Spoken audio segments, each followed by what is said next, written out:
Bonjour à tous.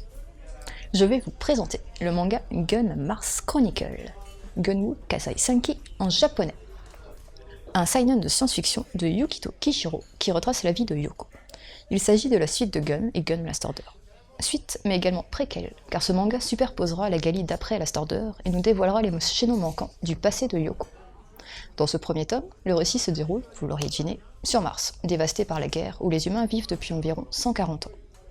On y découvre deux orphelines, Yoko, l'héroïne petite fille avec un corps mécanisé, qu'elle ne maîtrise pas encore, et Erika, petite fille également, qui veille sur Yoko comme une grande sœur.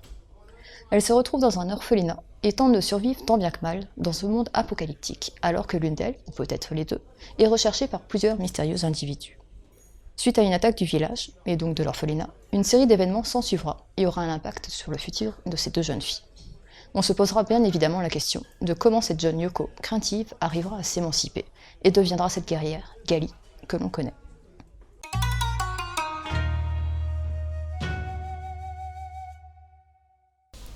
Le trait est clair, le découpage des cases est plutôt classique, avec des cases droites, et un découpage beaucoup plus dynamique et moins rectiligne pour les scènes d'action.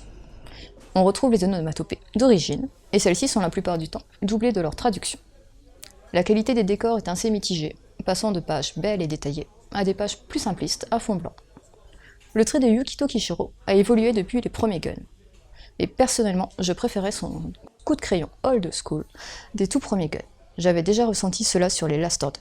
Cette édition est agrémentée entre chaque chapitre de croquis de personnages ou de véhicules. L'édition est on ne peut plus classique, sans fioritures, mais de bonne qualité. On peut noter que la couverture, sous la jaquette, bénéficie d'une jolie présentation, regroupant des cases extraites de ce premier tome. On regrettera toutefois l'absence de pages en couleur et justement d'une édition un peu plus embellie pour cette suite tant attendue.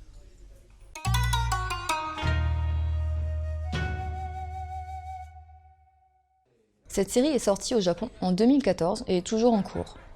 Il s'agit de la suite de Gun et Gun Last Order. J'attendais cette suite avec impatience et je n'ai pas été déçu. On retrouve avec plaisir l'univers riche et post-apocalyptique de Yukito Kishiro. L'auteur nous surprend un peu en dévoilant une jeune Yoko peureuse et bien loin de la Gali charismatique que l'on connaît, et j'ai hâte de voir son évolution.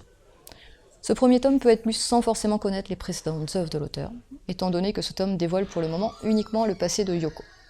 Mais il est préférable de les avoir lus quand même, afin d'apprécier au mieux cette nouvelle aventure, et de ne pas être bloqué dans les prochains tomes, qui nous montreront le futur de Gali.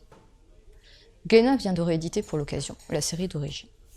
Dans le même thème, je vous conseillerai les œuvres suivantes.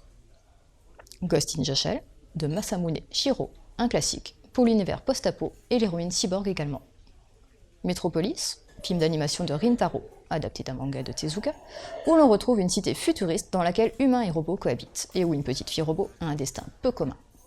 Et Descender, un comic de Jeff Lemire et Dustin Nguyen, où un enfant robot pourrait bien sauver l'univers.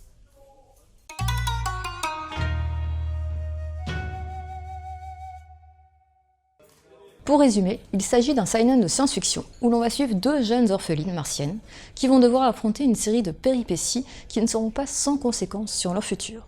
Un titre bien sympathique qui reste tout à fait dans l'esprit des précédentes œuvres de l'auteur, que vous pourrez trouver chez Glénat au prix de 7,60 €. Sur ce, bonne lecture.